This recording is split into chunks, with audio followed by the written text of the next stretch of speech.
Taylor Palmer, a 12-year-old girl, had her whole life ahead of her, but unfortunately, she met a terrible fate. Being an ordinary teenager, she became a victim of inhuman violence. Taylor's mother, sensing a serious threat to her daughter's life from her tyrant husband, placed her under the care of the Child Protection Center. The woman hoped this decision would keep the girl out of danger and give her a chance for a better future. However, as it later turned out, the mother's good intentions only worsened the situation for young Tia, as Taylor was affectionately called by her loved ones, and soon a horrific tragedy occurred. Under pressure from her tyrant husband, Cindy, Taylor's birth mother, was forced to hand her daughter over to the Child Protection System. She sincerely believed she was doing the right thing, as circumstances required saving the child. The woman, herself a victim of domestic violence, sought to protect her daughter from a similar fate. Due to the lack of opportunity to properly raise the girl in strained family relationships, Taylor grew up to be a troubled child. She often ran away from home to avoid conflicts between her parents and had a propensity for vagrancy. In January 2015, by decision of the Child Protection Center, 12-year-old Taylor was sent to a wonderful family living in the town of Chambers Flat, about a 40-minute drive from Brisbane, Australia. It was a quiet and cozy town with a population of around 500 people. The Thornburns became the foster family for the girl, a household consisting of the head of the family, Rick, his wife Julie, and their 2 sons. The elder John, 19 years old, and the younger Trent, 18 years old. By that time, Taylor had already managed to change several foster families. For one reason or another, new families did not suit her due to the girl's difficult character. Some considered Taylor quite a conflicted personality. The Thornburn family was no exception. Young Taylor was dissatisfied with the prospect of living with 2 teenage boys much older than her. However, she had no choice. Taylor's new foster parents, Rick and Julie, had been married for over 25 years at the time. Rick, a former truck driver, had to switch to lighter vehicles due to a serious back injury. This led him to start his own business selling fast food from a van, and he also owned a horse farm. Julie, his wife, opened a home daycare. Throughout the district, the Thornburn family had a reputation as a decent, respected, and exemplary family, so the Child Protection Services chose them as a foster family for Taylor.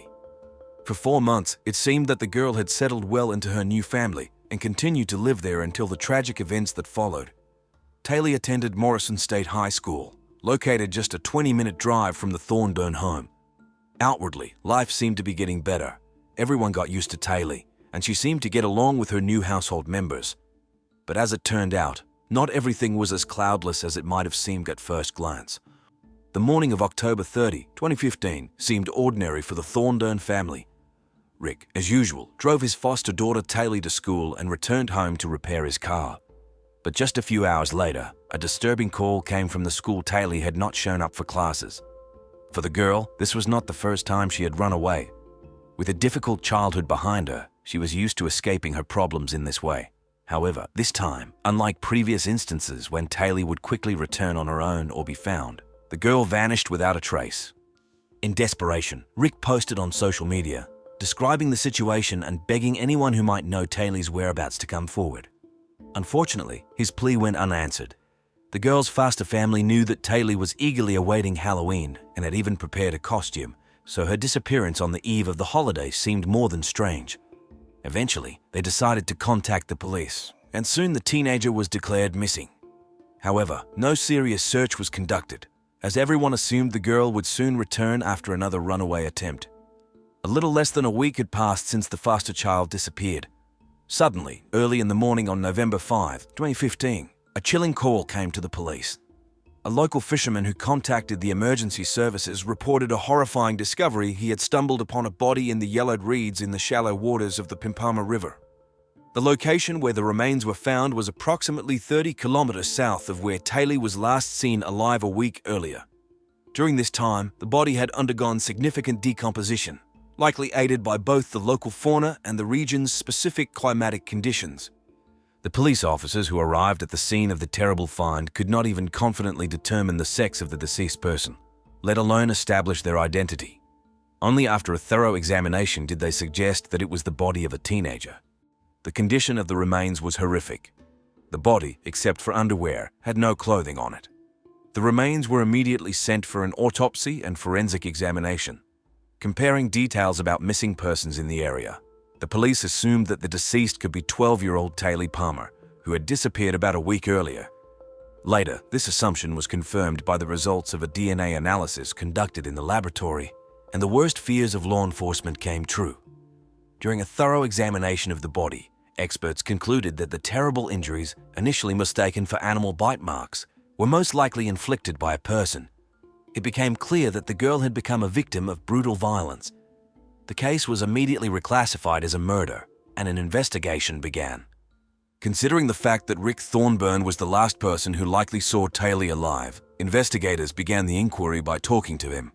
From the very beginning, Rick aroused suspicion with his strange behavior and inconsistencies in his statements. However, all of this had yet to be thoroughly checked and proven. It was also decided to question other members of the girl's foster family, as perhaps one of them had more information. Unfortunately, interrogations of family members yielded no useful information.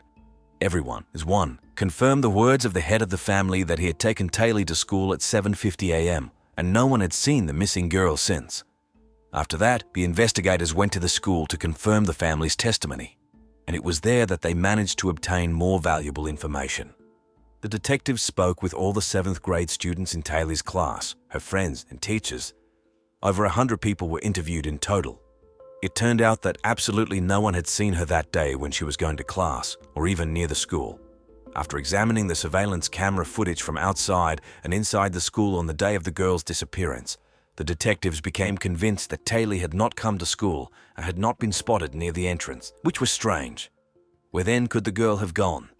However, there were female students, Taylee's friends, who claimed that their classmate had serious problems at home. One of them said that Taylee had begged her to take her home because her foster parents were treating her badly, and she was in for big trouble with them. But the friend, due to her young age, could not make such decisions for her family and bring Taylee home, and she didn't think it was that bad. But soon after, Taylee died a terrible death. This happened literally a week before the girl's disappearance. The friend believed that these events could be related. However, Taylee did not specify to her exactly what the foster family was doing to her. After talking to other students, the police concluded that Taylee had no enemies and no one else would have harmed her. Suspicions about the foster family intensified, and investigators continued to check the Thornburns. But the foster family members categorically denied all accusations of domestic violence against them and claimed that Taylee was making everything up, as in the case of previous families from which she had run away and also complained about them. The police verified this information and found that Taylee was indeed prone to running away and was a difficult teenager. All the people close to the family, as well as neighbors, claimed that this was an exemplary family. Many took their children to their home for a private daycare, and no one believed that such decent people could have done anything to Taylee. Everyone thought she had simply run away, invented a story about being mistreated, as before, and got into some trouble and became a victim of an attack. Therefore, the police, having no grounds for suspecting the family, left them alone. This family also seemed exemplary to them, and they began to look for the reason for the murder elsewhere. Meanwhile, the foster family continued to operate the home daycare. During the investigation, detectives also interrogated about 300 registered sex offenders in the area who could have been involved in sexually motivated attacks. But this did not allow them to obtain a single lead or even the slightest hint of what might have happened to the teenager. Most of them had alibis, and some no longer even lived in the area, so no suspects were identified from this list. On December 4, 2015, shoes likely belonging to Taylee were found 100 meters from where the body was discovered, as well as her backpack that the girl used to go to school. This story became so high profile that it attracted widespread public attention. It was broadcast on many TV channels in Australia, so gradually the whole country learned about this case. On the eve of Taylee's funeral, a series of pickets took place. Outraged citizens demanded the quickest possible solution to the horrific crime and the punishment of those responsible for the girl's gruesome death, which she clearly did not deserve. The victim's birth mother, being one of the organizers of the protests, persistently sought answers from the police regarding the circumstances of her daughter's death. She appeared on television, drawing the attention of the general public to this tragedy. The woman expressed indignation at the inaction of the Child Protection Services, to whom she had entrusted her child. It was largely thanks to her efforts that over 600 people came to the farewell ceremony for Taylee, which took place on November 14. Most of them had never met the girl during her lifetime, but felt the need to pay their respects. Many of those present were dressed in white and purple t-shirts with hearts and Taylor's name, as purple was her favorite color. About 400 white roses were placed on the coffin, and when the hearse drove off to the private cremation site, purple balloons were released into the sky. 5 months later, since the day of Taylor Palmer's murder, the investigation still had no significant breakthrough. In a desperate attempt to obtain any information that would help the investigation, a reward was announced. The sum of 250,000 Australian dollars, about 160,000 dollars, was intended to be an incentive for potential witnesses. The girl's mother appeared on television again, pleading for help. She urged eyewitnesses to come forward, and even the criminals themselves to confess. In addition to the financial reward, the police guaranteed immunity from prosecution for any accomplices who, while not being the direct perpetrator of the crime, would be the first to provide valuable information. However, even such unprecedented measures did not help shed light on the circumstances of Taylor's death. Although several calls were received from concerned citizens on the hotline, none of them contained useful information. The summer of 2016 passed, and the investigation still had not identified the main suspect. Investigators worked through one version after another, questioning individuals previously convicted of sexual crimes. However, due to the significant decomposition of the body at the time of its discovery, forensic experts were unable to find clues that would allow them to accurately determine the cause of the girl's death. The only more or less reasonable assumption was the guess about strangulation, as indicated by the fracture of the hyoid bone. The most likely scenario was considered to be Taylor's abduction by a random driver near the school, as the area where parents usually drop off their children was not in the view of surveillance cameras. Anything could have happened there. However, this was just one of many theories considered by law enforcement. The reward of $250,000 Australian dollars, promised to anyone who would provide information leading to the arrest of the killer, still remained unclaimed. And then, in May 2016, after exhausting months of fruitless work, an anonymous call containing valuable information was received by the state police line.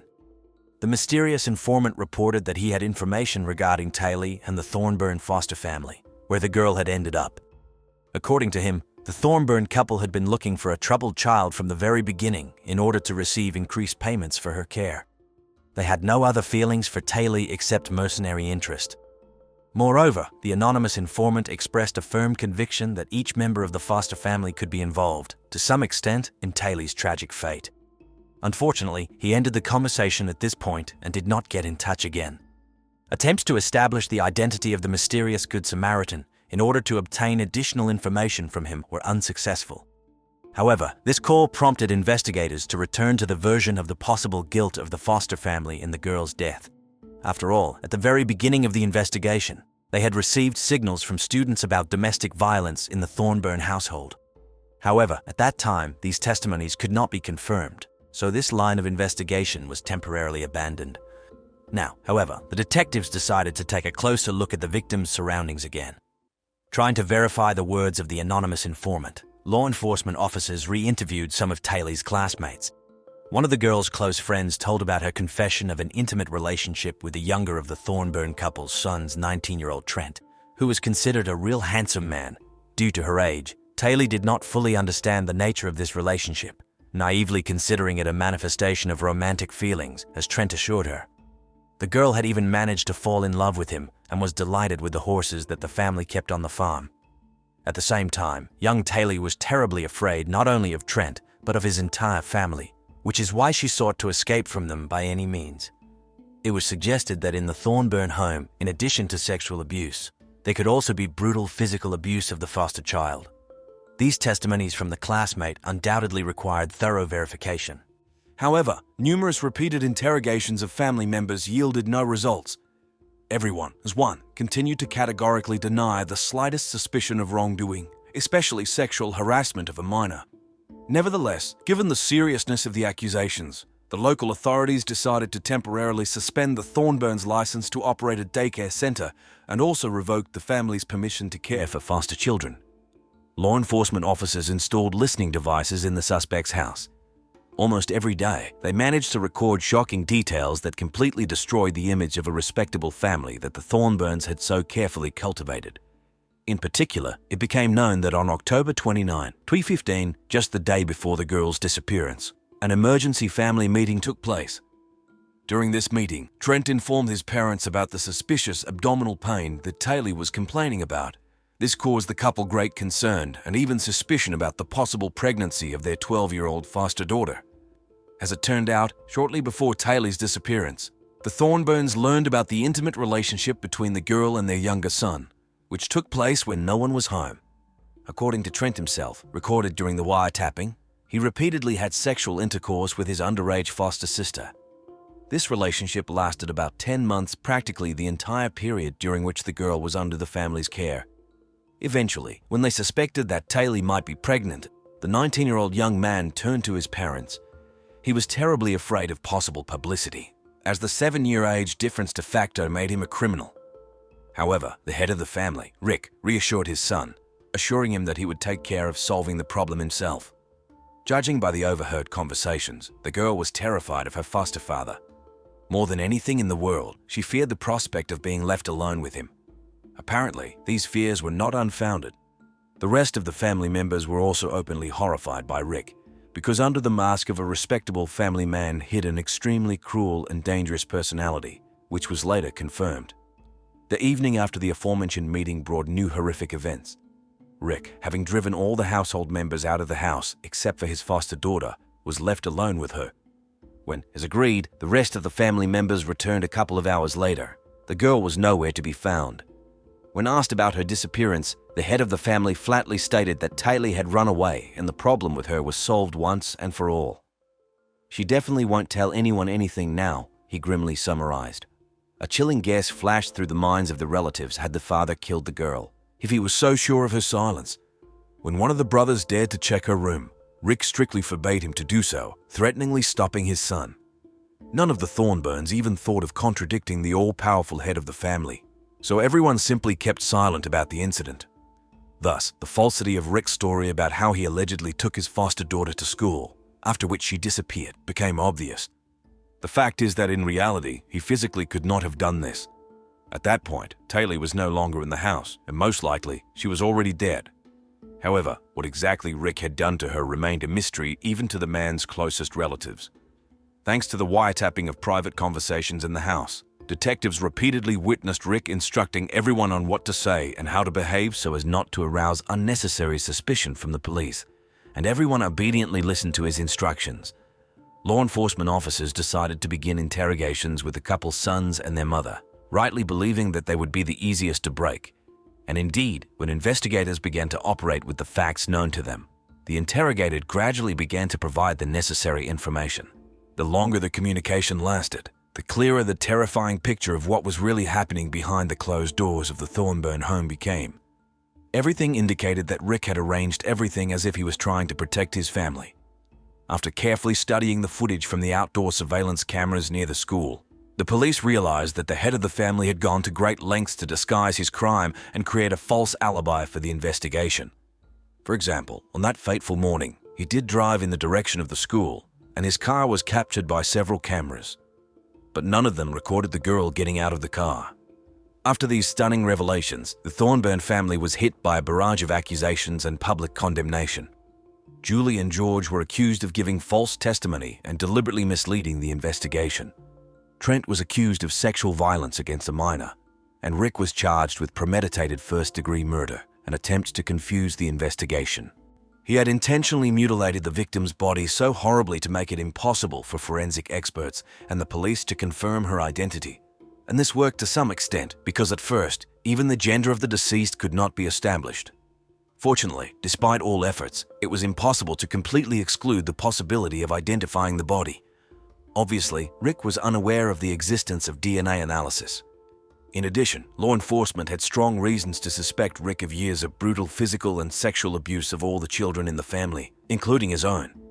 In total, at least 9 serious charges were brought against this monster in human form, and some of them did not even directly relate to the deceased girl. Trent was accused of debauchery and giving false testimony to the investigation. The family car, which, as it turned out, was hastily sold shortly after Taylor's disappearance, was taken from the new owner for a thorough inspection. Blood traces were found on it. These stunning events could not but affect Rick's health. On the day of his arrest, while in custody in a pre-trial detention center, he lost consciousness. The man's condition was so severe that doctors had to put him into an artificial coma. However, after a few days in the hospital, Rick regained consciousness. Medics suggested that he had deliberately provoked the exacerbation by taking some medications. Fortunately, this monster in human form failed to escape responsibility for the crimes committed. Eventually, all members of the Thornburn family appeared in court one by one. The cynicism and cruelty of their actions so shook the public that people literally craved reprisals against the entire family, capable of such inhuman brutality towards a defenseless girl. The evidence provided by the prosecution was so eloquent that the arguments of the defense were practically not taken seriously by the court. Julie and Joshua pleaded guilty on all counts and agreed to testify against Trent and Rick. The jury did not have to deliberate for long. They unanimously found all family members to be real monsters, guilty of various crimes. As a result, Joshua was sentenced to 3 months in prison. His mother received 1.5 years for false testimony.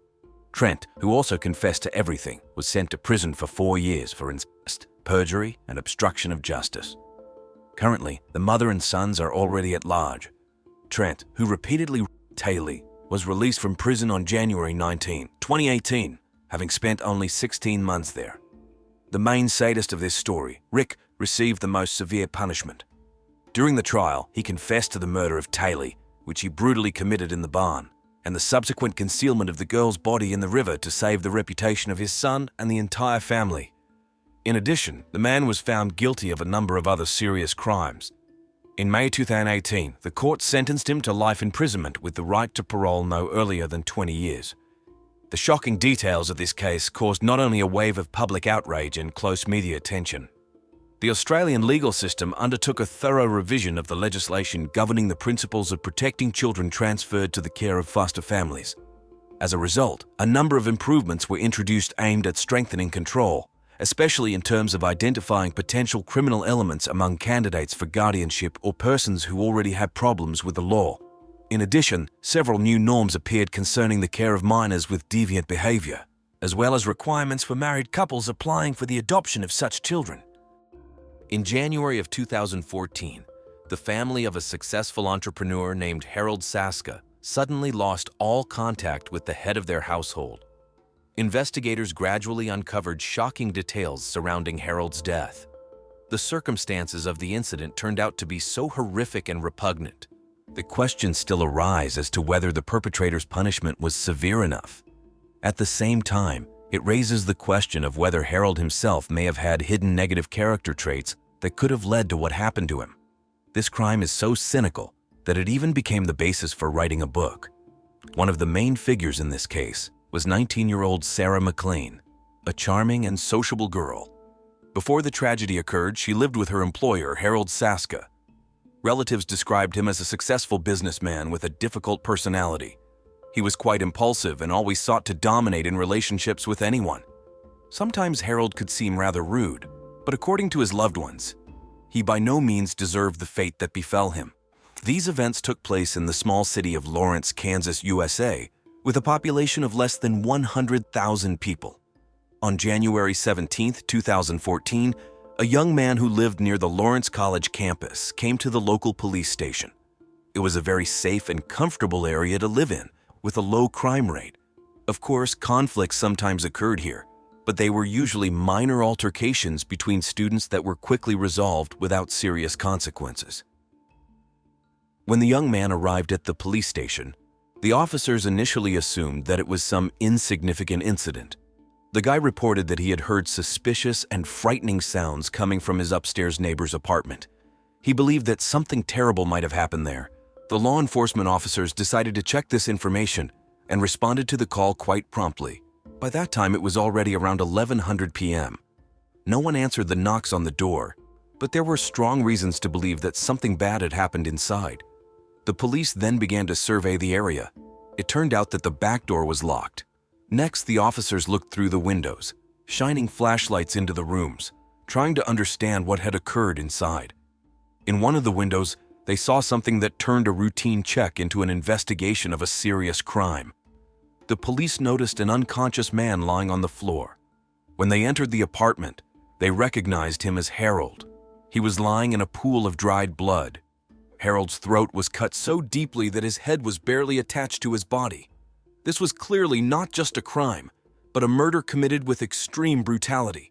The local police had never encountered such gruesome crimes before and were shocked by the scene they witnessed and the amount of blood in the apartment. No one could understand who could have committed such a heinous act.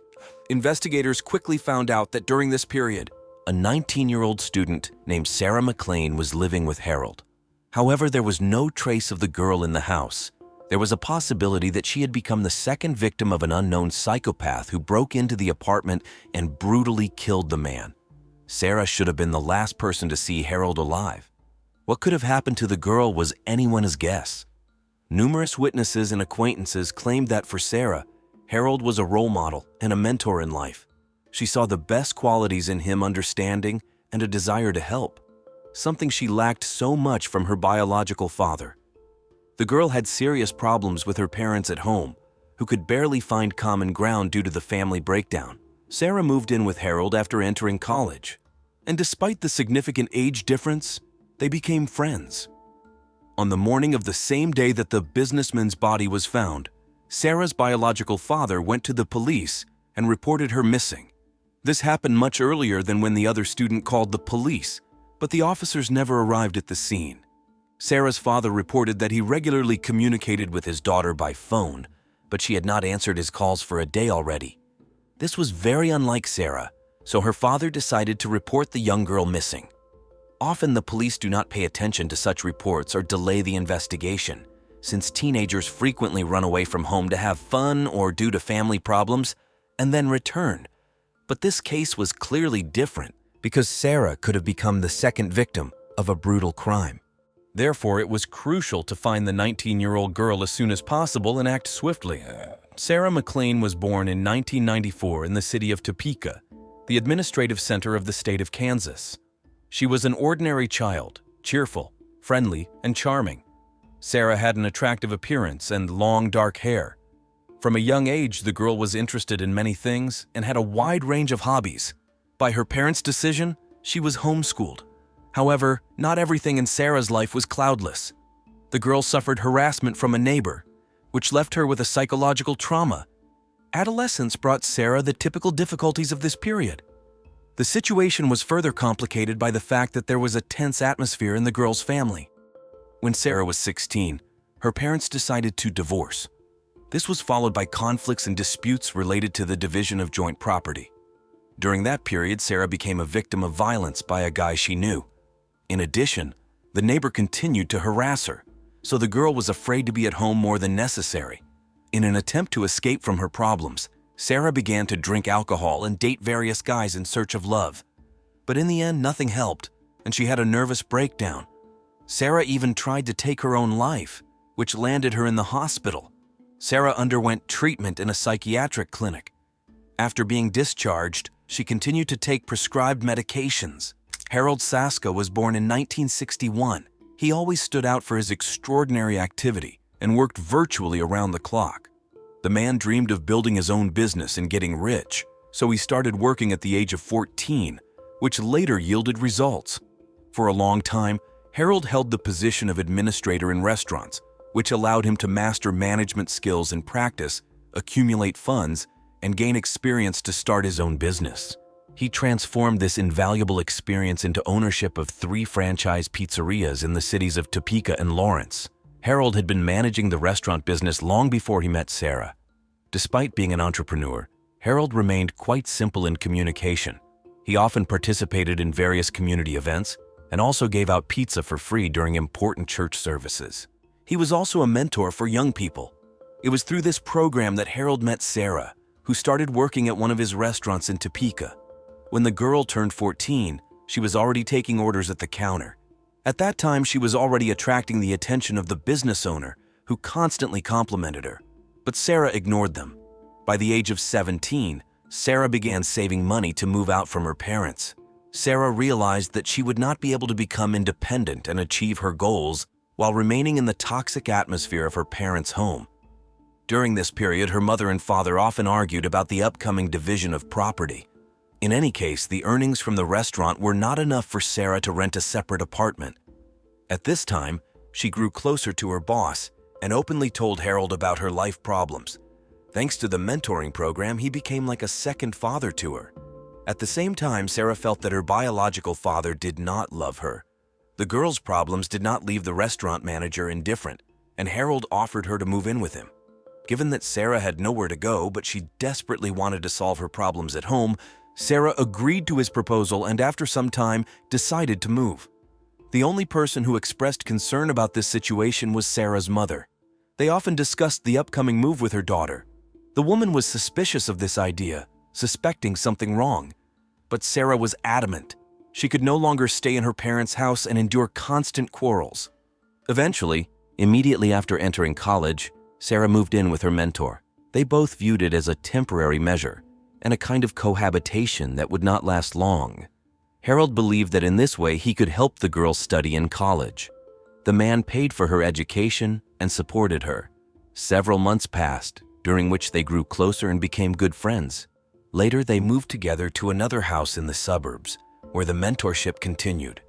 Until in July of 2014, this cozy house in a quiet residential area became the scene of a brutal murder. The fact that a 19-year-old girl was living with a 52-year-old man as friends already raised many questions.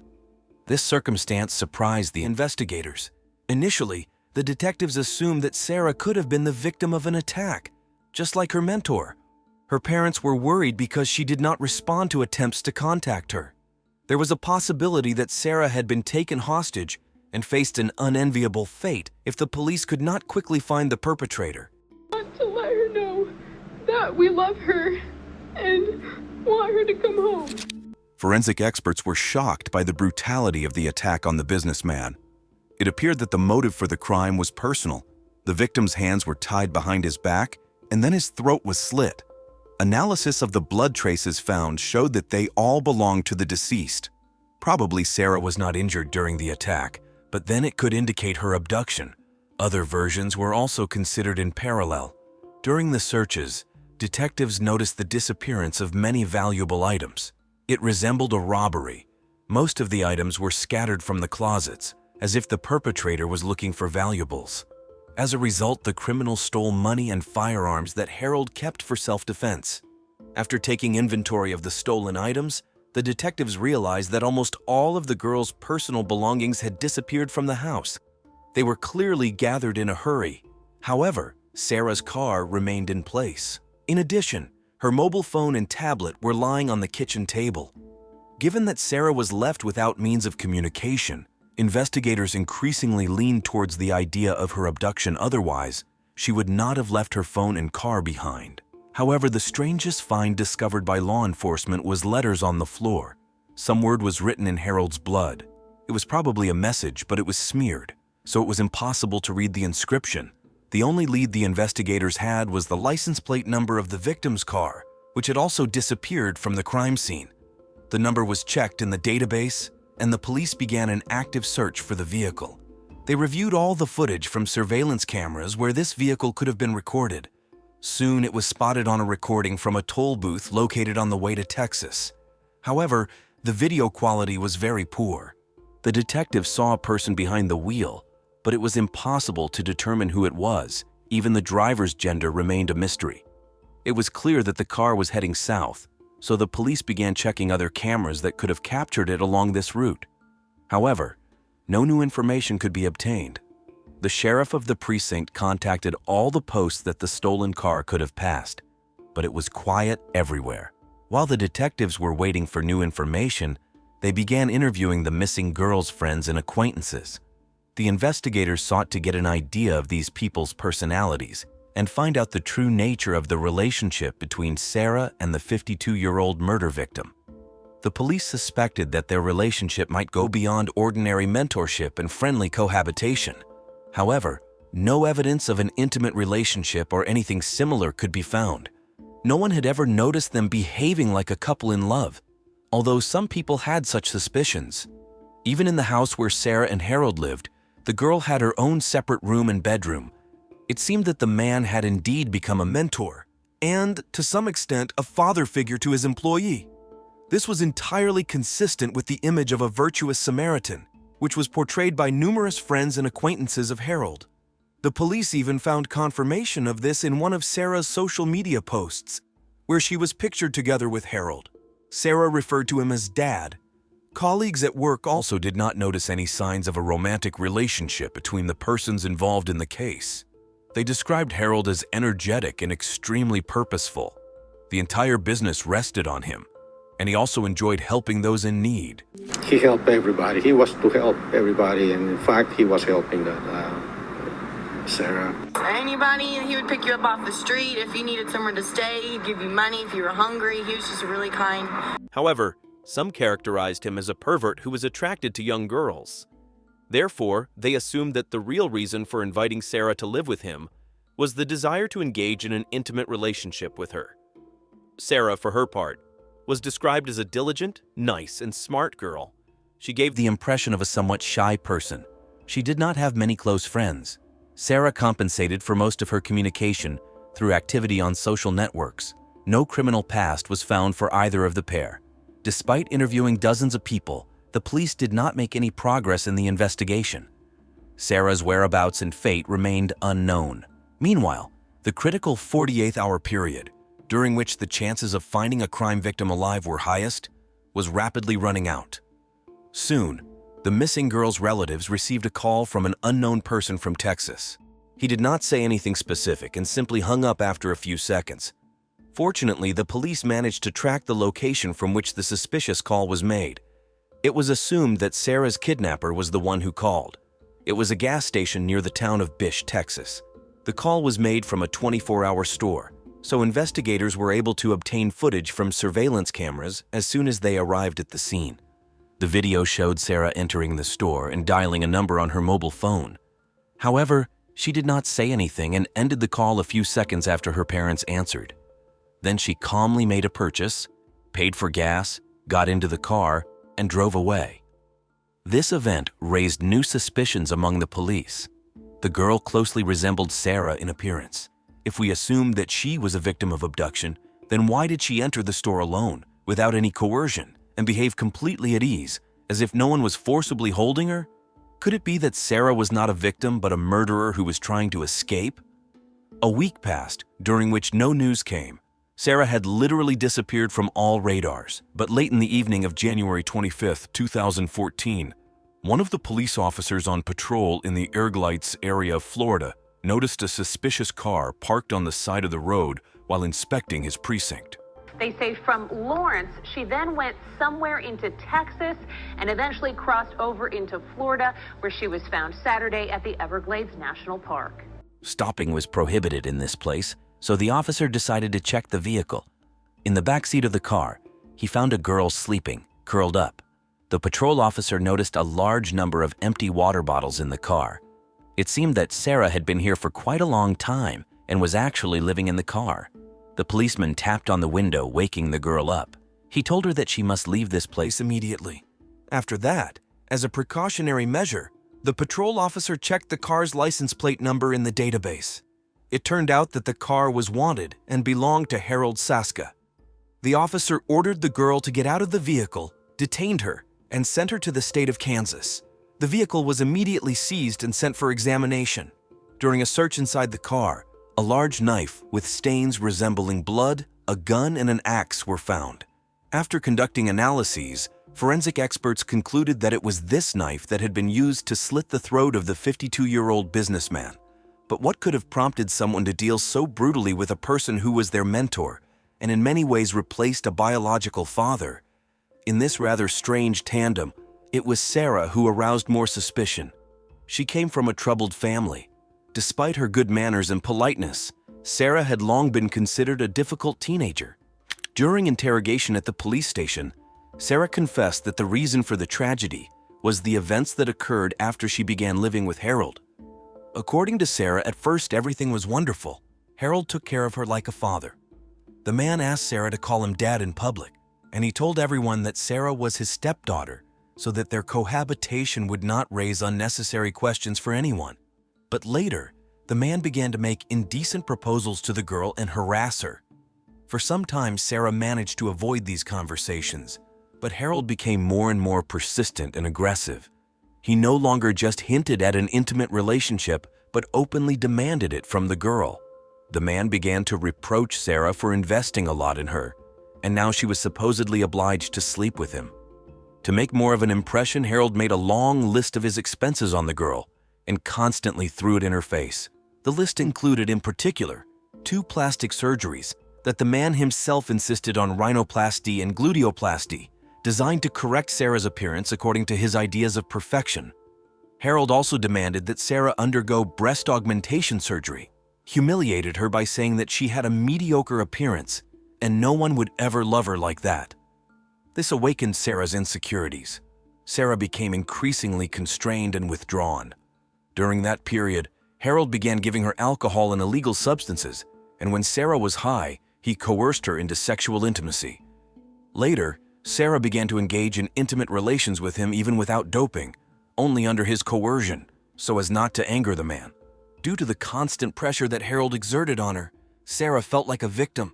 She was afraid to even go to her parents, feared condemnation, so she continued to endure it all. And Harold continued to threaten her with a lawsuit to recover his expenses. Sometimes Sarah did not go to work because she was ashamed. She would lie on the couch all day, drink, and think about how to break out of this vicious circle. But nothing sensible came to mind. Sarah was morally crushed. She saw the only way out of this situation in killing her abuser. So she eventually went and committed the crime to free herself. On that fateful day, January 14th, 2014, Harold returned home and started working on the sound system. He asked Sarah to bring him a beer, and Sarah fulfilled the request. However, she slipped a few sleeping pills into the drink, which she had purchased a few days before the planned massacre. When Harold passed out, Sarah tied his hands to secure herself. Now she had complete control over his body. Sarah described the gruesome details of the crime she committed in an absolutely calm and extremely detailed manner. Having immobilized her victim, Sarah felt for Harold's pulse on his neck, trying to sense how the blood was flowing through his veins. It seemed to give her strength. Sarah went to the kitchen and took a large knife. Sarah plunged the blade into the victim's neck and fell into a frenzy, trying to cut off his head. She literally could not stop. At one point, the thought flashed through the girl's mind to abandon her intention to kill Harold, but she could no longer restrain herself and decided to follow through with it. The police also tried to clarify some strange circumstances found at the crime scene. In particular, they were interested in what was written in blood and why it was later erased. Sarah explained that after the murder, she wrote the word freedom in blood, which then accidentally got smeared. The suspect claimed that she had to break free. That was how she marked the purpose of this crime. Having finished dealing with Harold, Sarah washed up and changed her clothes. She confirmed that she had intentionally left her phone and tablet in the kitchen to avoid the possibility of being tracked. Instead, Sarah stole another mobile phone. It was from this phone that she called her relatives from the gas station. Before fleeing, Sarah gathered her personal belongings, everything that could come in handy on the road.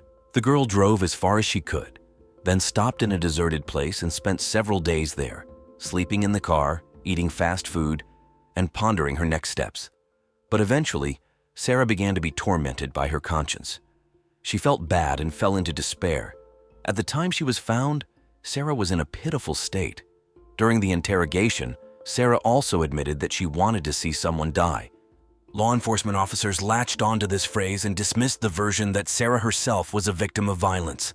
Well, simply put, we believe that the facts of this case, once they're revealed in the courtroom, will be evidence of that heinous, atrocious, and cruel offense that Kansas legislature has decided is warranted for a crime of this nature, that a higher penalty is appropriate. Instead, they concluded that they were dealing with a psychopath obsessed with the idea of murder. On January 17, 2015, Sarah McLean was officially charged with premeditated murder. The hearings took place in the District Court of Lawrence. Numerous people came to the girl's defense, assuring that she had never shown any inclination to violence or cruelty. Many survivors go to prison because they aren't afforded the same consideration that we see being granted in like stand your ground situations. But the question is why and what was going on in that house. And the hearing process that we had really didn't get to that. There are lots of women at TCF in Sarah's situation. However, the prosecution had a different opinion. A large amount of evidence was collected that literally indisputably pointed to Sarah's guilt. She was found in the victim's car, where a bloody knife with 2 types of DNA was also discovered, the blood of the murdered man on the blade, and Sarah's fingerprints on the handle. During the very first interrogation, the girl gave a confession and did not retract it until the start of the court hearings. Given the exceptional brutality of the crime, the prosecutors insisted on life imprisonment for the young defendant. It only remained to convince the jury of this. Sarah's lawyer decided to build the line of defense on the basis of her insanity. He considered such tactics to be the most advantageous, so in court, he insisted that Sarah was mentally ill and needed treatment, not punishment. The defense claimed that the accused had mental disorders, for which she was taking prescription drugs.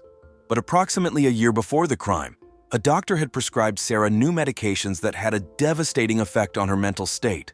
The girl began to have bouts of aggression, she periodically fell into a rage, and cruel thoughts haunted her. All this led to the emergence of Sarah's obsessive idea to kill someone. For a long time, Sarah struggled with this side effect of medications and her illness, hoping that the obsessive thoughts would pass. She was sure that if she did commit murder, she would no longer be able to stop. However, the I'd fix would not let her go. Sometimes it seemed to Sarah that by taking someone's life, she would feel a surge of new strength. This thought inspired the girl. Eventually, she became curious to find out what feelings she would have after killing a person. However, according to the lawyer, the murder was committed in the heat of passion, impulsively. The defendant simply could not cope with the sudden outburst of emotions that seized her. The prosecution, on the other hand, believed that despite her mental problems, Sarah had a clear plan of action for the murder and was fully aware of her actions. To support this version, the fact was presented that Sarah had made online inquiries about injuries to the neck area. She was looking for information on how to inflict knife wounds more effectively and was searching for a victim for her cruel intentions. Shortly before the murder, the businessman had fallen into depression. Harold complained about his depressed state and even made remarks about wanting to voluntarily end his life. Probably, that's why Sarah chose him as her victim. Perhaps Sarah decided to help her mentor and carry out what he had intended instead of him. Sarah knew exactly how to act, so a few hours before the crime, she took the medications prescribed to her. This was supposed to awaken anger and bloodlust in her. At the same time, she gave Harold a sleeping pill and waited for him to fall into a slumber from which he would never wake up. According to the prosecutor, the planning and preparation for the murder refuted the version of the defendant's insanity, and therefore her place was behind bars. The defense, in turn, had its own arguments. The lawyer insisted that Sarah suffered from multiple personality disorder. She was found to have at least a few alter egos that developed as a result of dissociative identity disorder. This is a mental phenomenon in which a person behaves as if they possess 2 or more different personalities or ego states. These subpersonalities emerged as a defense mechanism of the psyche in response to the difficult life circumstances in which Sarah found herself as a teenager. In view of this, the lawyer considered Sarah insane and insisted on the need to send her for psychiatric treatment. At the same time, the psychiatrist who worked with her while awaiting the trial said that such deviations could manifest in young people against the background of traumatic events. Sarah fell into the 7% of confirmed diagnoses that are identified during research. It was believed that the first prerequisites for the tragedy appeared back in adolescence, when she was coerced into intimacy through violence. Against this background, new personalities emerged in her. One of them was called Vanessa. Like Sarah, she was very timid and frightened. The diametrically opposite personality was Alice, very cruel and aggressive, always expecting foul play and ready to act to protect all the other alter egos. While communicating with psychiatrists in prison, Sarah made another statement. She spoke about the violence of an intimate nature committed against her by the murdered man. The man had literally arranged her life. He gave her a pretty good salary, a roof over her head, and was indeed a valuable mentor while demanding intimacy. However, Sarah felt trapped because of this. According to her, she got involved with this man to solve her life problems, but instead acquired new ones that she could not cope with. She felt that he was using her. During this period, her personalities began to conflict. Vanessa wanted to commit suicide, but Alice transformed this thought in the exact opposite way. Instead of wanting to kill herself, she wanted to bring death to others. This was what the distorted defense mechanism looked like, associated with the girl's mental deviations and repeatedly amplified by the new drug prescribed by the doctor. After that, Sarah decided to commit the crime. At this time, Alice, who was killing Harold, gained full control over her body. Having thoroughly enjoyed control over the victim, she slit his throat in the most brutal way. While the execution was taking place, all of Sarah's modest personalities faded into the background, literally becoming outside observers. It is worth noting that many more alter egos coexisted in her than the couple mentioned, but only Alice among them was cruel and truly evil. According to Sarah, her kinder personalities tried to stop Alice, but they failed to do so. In any case, the criminal's lawyer believed that she should not be put in prison. In the defense's opinion, Sarah was insane and desperately needed treatment for her illnesses. The defendant could not even be present at some of the hearings, according to the defense, due to an exacerbation of mental problems. The lawyer was outraged that Sarah had given a confession during the first interrogation. According to psychiatrists, it was unknown which alter ego was in control of the body at that moment. The accused's different personalities gave different testimonies. Only Alice claimed that Harold had harassed her. The rest denied it. In any case, the investigation managed to find evidence of violence by Harold. He wrote about this in messages to Sarah, but it was all ignored. The prosecution concluded its speech by pointing out two indisputable facts. First, Harold was dead. Second, Sarah was definitely the killer. Naturally, she tried to portray herself as a victim, but the real victim was already buried. The defense continued to insist that Sarah suffered from serious mental problems and was also subjected to sexual violence and harassment by the murdered man. After that, the jury retired to deliberate on the verdict. Sarah arrived at the sentencing in a rather adequate state. She managed to pull herself together. She burst into tears when she saw the Saska family. It seemed that she was ashamed of what had happened, so she asked them for forgiveness. The jury decided that Sarah was guilty of first-degree murder. She was sentenced to life imprisonment with the possibility of parole after 50 years. The jurors emphasized that it was a planned crime. In May of 2021, Sarah's case was reconsidered. Her sentence was reduced to 25 years. Sarah is still serving her sentence in the Topeka Correctional Facility in Kansas. The earliest date she can be released from prison is 2039. A woman and her newborn daughter disappeared unexpectedly, and their search gripped the entire local community. The tragic conclusion of this story shocked everyone, as no one could have imagined who was responsible for this horrific crime. Hey friends, Detective Brooks here. 33-year-old Heidi Browse had worked as a waitress at a restaurant in Butte, Texas, a town with a population of about 7,000 people. At the same time, she was studying at veterinary school, aspiring to become a veterinarian. Recently, she got engaged to her boyfriend, Shane Carey, with whom she had been together for 10 years. Their relationship began at work, where they quickly fell in love with each other. The couple had a son, 5-year-old Silas, who was born while they were still living in Louisiana. Heidi had a best friend, Majan Fieramuska, whom she met at a children's camp when she was 11 years old. They instantly clicked and maintained their friendship for 20 years. Majan, who was also 33 years old, worked as a wedding planner. In early 2019, when Heidi announced that she was pregnant with her second child, Majan also revealed that she was expecting.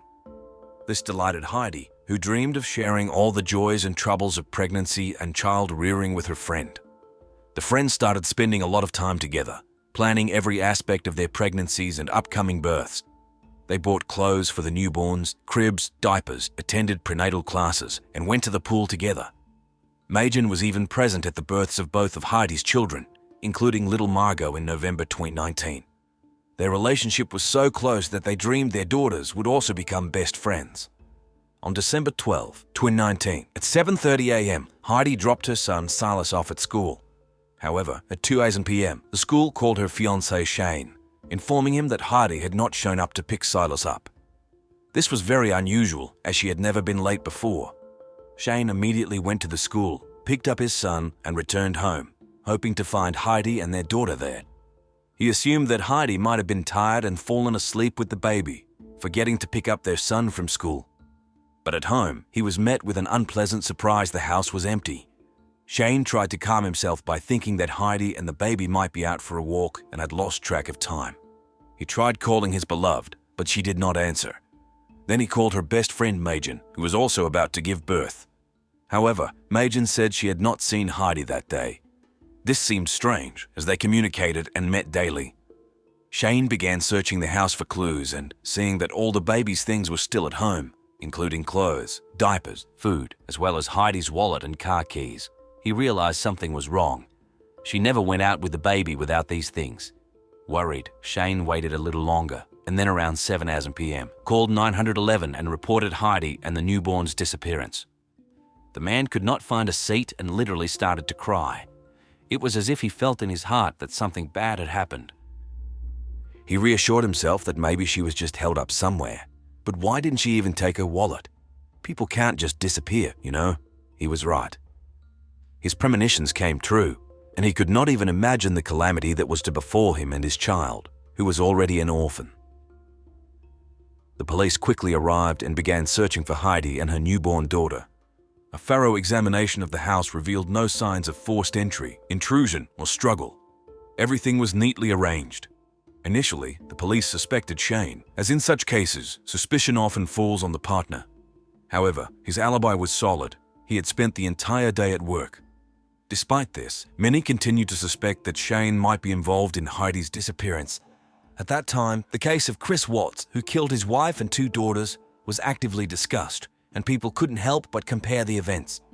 Shane gave interviews, and his behavior seemed insincere to people, casting doubt on his words. As a result, he was harassed on social media. Shane recounted that he last spoke to Heidi on the phone around 8:30 a.m. She informed him that she had dropped off their son at school, then visited a book fair with their daughter and bought a few books she planned to read. She also bought children's books for sailors. Heidi loved books and was building her own library at home. After that, they said goodbye and Shane returned to work. He received no further messages from her. Detectives began thoroughly examining the house and the surrounding area. It turned out that Heidi's car was in the garage. Shane confirmed that she only used her car and did not take taxis. This meant she had to be somewhere nearby. The woman and her baby were declared missing, and the search spread throughout the county. While examining the area around the house, investigators found surveillance cameras at a neighboring house and requested the footage. They began analyzing the footage and interviewing neighbors. The video showed Heidi leaving with the children for school at 7:30 a.m.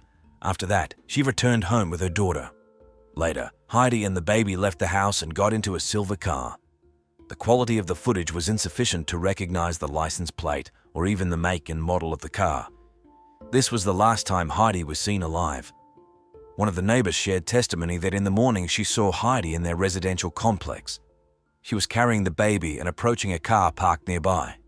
Another woman came out of the car to meet her, greeted her, and both, taking the baby, got into the car and drove away.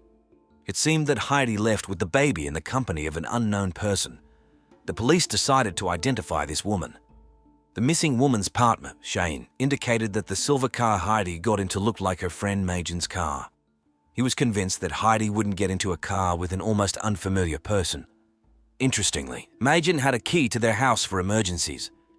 When detectives contacted Majan, she denied any involvement in Heidi's disappearance. She claimed they had not seen each other on the day of the disappearance and added that maybe Shane could be involved. Majan said that Heidi had repeatedly complained about Shane's aggressive behavior, including physical violence. According to her, Shane often drank alcohol and could hit Heidi. She tried to leave him, but after finding out about her second pregnancy, she decided to stay and give him another chance. Shane proposed to her, and they were preparing for the wedding, but later, perhaps, Shane returned to his old habits. Majan showed the police pictures of Heidi with bruises as proof. However, after a detailed examination, it became clear that one of the bruises could have been from enrollment 4, and the other a household injury that did not indicate domestic violence. The police could not find confirmation of Majan's words about Shane's abuse. Shane categorically denied the accusations, insisting that he and Heidi loved each other and were planning a wedding, and there was no place for violence in their relationship. During the investigation, the police found other surveillance cameras nearby and gathered new recordings of better quality. Detectives managed to identify the car in the recordings and concluded that it was indeed Majan's car, which Shane recognized. This indicated that Majan, despite her denials, did meet with Heidi that day. She became the main suspect in the kidnapping of Heidi and her child. Surveillance of Magen's house led to new discoveries. Observing her boyfriend Christopher showed that he went to the store to buy baby formula. When approached by detectives, they showed him a photo of little Margot in Heidi's arms. Christopher recognized the girl and confirmed that Magen presented this child as her own, and she was staying with her at home. This removed all doubts about Magen's involvement in Heidi's disappearance. The police obtained a search warrant and again went to Magen's house in Houston, where they knocked on the door. She came out of the house, holding a baby monitor in her hands. The woman looked visibly worried. In the nursery, a girl was peacefully sleeping in the crib. Magen claimed this was her child and that she was not involved in Heidi and her daughter's disappearance. However, no one believed her words. Shane recognized his daughter by her face and clothes. Child Protective Services took the baby and temporarily placed her in foster care. The police thoroughly searched the house for evidence. Inside, they found nothing suspicious, but when they went outside, they saw Magen's silver car, the same one Heidi had left with her. Approaching closer, detectives smelled a strong odor of decomposition, which they knew well. Opening the trunk, they found Heidi's body packed in a large sports bag. The body was in a state of decomposition. Magen was immediately arrested. DNA testing confirmed the police's suspicions. The girl found in Magen's house was Heidi and Shane's daughter. The girl was returned to her father, who was now left with 2 children on the eve of the holidays. The family was preparing for Christmas, wrapping gifts, but now their plans were ruined. They would no longer be able to celebrate Christmas together. Shane could not believe for a long time that Magen, who had been Heidi's best friend and with whom they had been friends for over 20 years, could commit such a terrible crime. They had very close, trusting relationships, never quarreled, and no one could predict such a thing. After Heidi's disappearance, Magen called Shane every day to find out how the investigation was progressing. Shane even thought that Magen was too obsessed with Heidi and wanted to be with her every minute. She was jealous and offended when Heidi spent time with her husband and children without her. The investigation showed that after Heidi's disappearance, Magen actively followed her search and the investigation's progress. On her phone and computer, Magen constantly searched for information about the Amber Alert and the investigation. She entered Heidi Browsard's name into the search engine 162 times. The autopsy showed that Heidi was strangled with hands and ligature. The case was reclassified as murder, and the investigation continued. Magen told investigators that she gave birth at a birthing center in the Woodlands, north of Houston, on December 10, a few days before Heidi's disappearance, and brought the baby home that same day. However, during questioning, she could not recall the center's name to confirm her words. The police contacted all birthing centers in the state, but no one had a record of a woman named Magen Fieramusca. It turned out she had never sought medical care and was not registered during her pregnancy, deceiving her boyfriend by claiming to visit the doctor weekly. The police traced the movements of Heidi's and Magen's phones and found that they traveled together from Buda to Magen's house in Houston, where Heidi's body was later found in the car.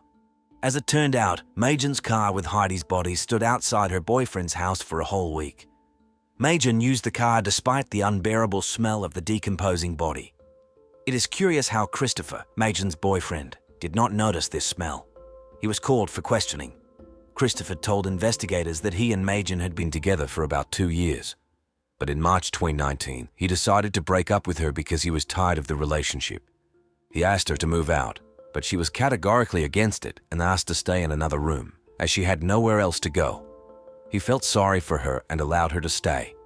They lived in different rooms in his house and hardly communicated. He couldn't evict her, and when he found out about her pregnancy, he decided to try to start over.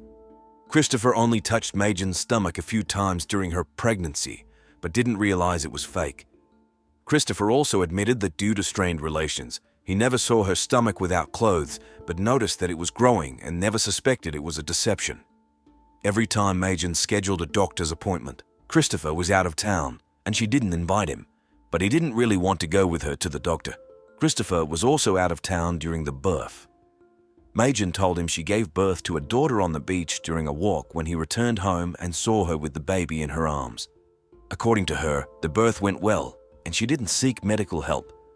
Magen's family communicated with her via video calls and claimed she looked happy with the baby. Her relatives visited Magen a few days before the birth and confirmed she looked pregnant. They did not doubt her pregnancy because she wore tight clothes and had a large belly. In reality, she staged the pregnancy and deceived everyone, including her boyfriend Christopher Green, who believed she was due to give birth on December 1. This was a 9-month sinister plan devised by Magen to kidnap Heidi's baby even before her birth. Magen wanted to win back her boyfriend Christopher. Upon learning of the deception, Christopher broke up with her and temporarily moved in with his mother due to harassment by journalists. Christopher was not charged as the police believed he was unaware of Magen's plans. He was only a witness in the case. Magen Fieramusca grew up in a large family with 9 siblings. The youngest brother was only 9 years old. She always dreamed of having many children and a large family, but could not get pregnant. Her relationship with her boyfriend did not work out, and desperation led to the birth of a terrible plan when she learned about her close friend's pregnancy. Magen envied Heidi and dreamed of having a baby. She decided that her friend's child would solve all her problems. She lured Heidi and the baby into her car and drove them far from home. There she attacked Heidi and strangled her. Then she put the body in the trunk and returned home with the baby. The police found that Magen was extremely knowledgeable about all aspects of the investigation. She constantly checked the news on her phone and computer, searching for information about the investigation, using Heidi Browser's name 162 times. This indicated her strong interest in the progress of the search. She actively followed the situation to know what was happening. Christopher also noted that Magen had a complicated history with her relationships. She had problems with many guys and often deceived them. He admitted that at the beginning of their relationship, Magen seemed like the perfect girlfriend to him, but over time he began to notice her lies and manipulations. He was shocked at how far she was willing to go to achieve her goals.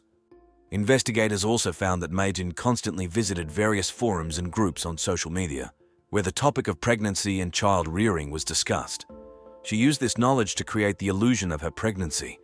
Magen carefully prepared for her role, studying all aspects of pregnancy and childbirth to avoid arousing suspicion in others. The investigation showed that Magen acted very cautiously and thoughtfully. She had a detailed plan and followed it to avoid exposure. Her deception was so convincing that even the closest people did not suspect her true intentions.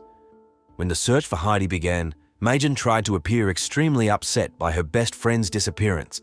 She even called local TV channels to draw public attention to the case. This successfully diverted suspicion from her. Magen was charged with kidnapping Heidi and her child and murder, for which she faced the death penalty. It turned out that Magen had a previous criminal record for theft. She meticulously planned the entire operation, faking her pregnancy for several months to present Heidi's newborn child as her own. The prosecution argued that she intended not only to kidnap the child, but also to kill Heidi. Magen knew that Heidi would not voluntarily give up her child and was ready to take extreme measures.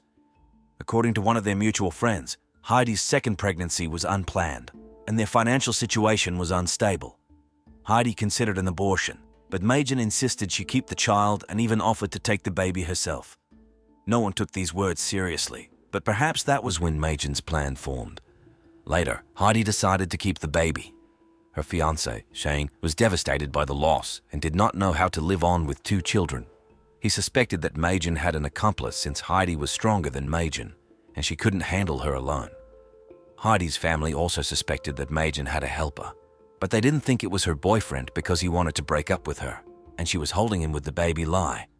A witness claimed to have seen someone else in the car with Magen and Heidi, but did not recognize the face. Magen was sitting in the front seat, Heidi in the back, and an unknown person was driving. This information was not confirmed. Shane recounted that Magen told him and Heidi that she had given birth to a girl on December 8, but she didn't show the baby to anyone. She didn't even post photos on social media, justifying it by saying she had a dream in which someone kidnapped her baby. This scared her so much that she decided not to show the baby to anyone. Before Heidi's disappearance, she expressed her dissatisfaction that Magen had not invited her to the birth, even though she had attended both of Heidi's births. This offended Heidi, but Magen justified it with superstitions and not wanting to share the moment with others. Shane, analyzing the past, recalled another oddity. During Heidi's discharge from the hospital, Magen, who was supposedly 37 weeks pregnant, couldn't stay away from the baby and constantly asked to hold her. She already had a strange interest in the child then, but no one paid attention to it. It is also unclear why she left Heidi's body in the trunk of her car instead of disposing of it. At the trial, Magen continued to claim that the child was hers, A psychiatric evaluation revealed she had bipolar disorder and post-traumatic stress disorder, but she was still deemed sane and capable of standing trial. The evidence was overwhelmingly against her, and it was clear she had planned and meticulously prepared for the murder. Under her lawyer's influence, Majan Fieramusca struck a plea deal, admitting guilt to receive a lighter sentence and avoid the death penalty. She waived her right to appeal. Heidi's relatives agreed to the deal to avoid endless appeals. Majan was sentenced to 55 years in prison without the possibility of parole. During the sentencing, the judge said, "It is impossible to find justice for this horrific crime. You deprived an innocent child of the opportunity to grow up with her mother. You destroyed an entire family. No matter how long and harsh the sentence is, nothing can change now." This story also underscores the importance of trust and openness in relationships. Shane and Heidi had been close friends with Majan for many years, but no one suspected her true intentions. This reminds us that even the closest people can have hidden motives, and it is essential to be attentive to changes in the behavior and moods of loved ones. Another important moral of this story is that lies and manipulations can have far-reaching consequences. Majan pretended to be pregnant for many months, and this lie led to the destruction of several lives. She not only destroyed Heidi's family, but also caused immense pain and suffering to her own loved ones. Lies tend to accumulate and eventually lead to catastrophe. The story also emphasizes the importance of justice and the rule of law. Despite all of Majan's efforts to avoid punishment, she was exposed and convicted of the crime she committed. This shows that even the most carefully planned crimes do not go unpunished, and sooner or later, justice prevails. Additionally, the story of Heidi and Majan highlights the importance of support and love in the family. Shane, who was left with 2 children after losing Heidi, had to find the strength to continue living and raising his children. His resilience and dedication to his family serve as an example for all of us. This tragic case underscores how important it is to support our loved ones in difficult times and never give up, even when life seems to be falling apart. Finally, this story reminds us of the value of life and the fragility of human relationships. Every day we must cherish what we have and remember that our actions can profoundly impact others.